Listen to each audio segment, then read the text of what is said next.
दोस्तों, अब बात करते हैं वहीदा रहमान के जीवन से जुड़े इस किस्से की, जब उन्होंने मजाक में ऐसे कैजुअली जो कहते थे एक्सीडेंट की बात कही और कुछ ही दिनों में वाकई में उनका एक्सीडेंट हो गया।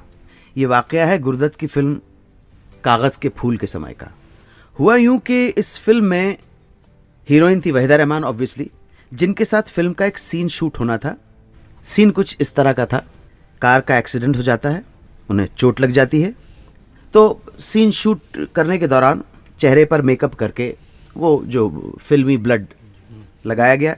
इस सीन के ओके होने के बाद वहीदा जी ने परवाह नहीं की और बगैर मेकअप रिमूव किए घर चली जाती है। मेकअप, आप समझ रहे हैं, मेकअप रिमूव नहीं किया और घर पहुंच गई। शायद एक प्रैंक करना चाहती थी, मजाक करना चाहती थी, घर वालों को डराना चाहती थी। वहीदा ने प्लान के हिसाब से घर पहुंचते ही वो अपनी एक्टिंग शुरू कर दी, दर्द दूर कराने जी हाँ, दर्द का। और घर वालों से कहा कि उनकी कार का एक्सीडेंट हो गया है, चोटें आई हैं। घर वालों ने कभी सपने में भी नहीं सोचा था कि वो ऐसा मजाक करेंगी, और सभी लोग खून देखकर घबरा गए।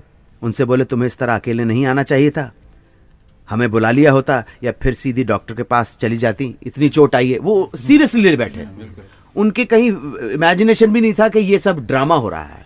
वहीदा ने जब देखा कि सभी उनके मजाक को सच समझ बैठे हैं, तो उसके बाद उन्होंने अपने आप को एक्सपोज कर दिया कि भाई मैं तो मजाक कर रही थी। हाँ, वो हंसी, सारे घर वालों को माजरा समझ में आ गया और डांट भी पड़ी उनकी। घर के लोगों ने डांटा, खबरदार इस तरह का गंदा मजाक करने की कोशिश की गई। साहब, बात आई गई हो गई, लेकिन वहीदा को यह पता नहीं था कि उनके मजाक में की गई ये बात एक दिन सच हो जाएगी।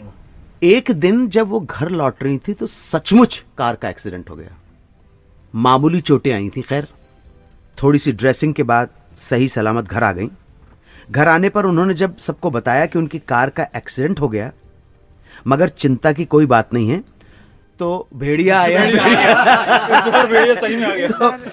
तो पहले तो किसी को विश्वास ही नहीं हुआ, मगर बाद में हकीकत सबके सामने आ गई। अपने एक इंटरव्यू में इस घटना को याद करते हुए वहीदा जी बताती हैं कि इस घटना के बाद उन्होंने कसम खा ली कि वो इस तरह का मजाक कभी नहीं करेंगी, क्योंकि पता नहीं कब वक्त उनके साथ क्या हंसी सितम कर जाए। कौन थी हिंदी फिल्मों की पहली महिला संगीतकार और कैसे हुई हिंदी फिल्मों में प्लेबैक सिंगिंग की शुरुआत, बताऊंगा थोड़ी ही देर में। आप सुनते रहें सुहाना सफर विद अन्नू कपूर, सिर्फ 92.7 बिग एफएम पर। सुनते रहिए रेडियो का number 1 show Suhana suffer with Annu Kapoor, सिर्फ 92.7 बिग एफएम पर।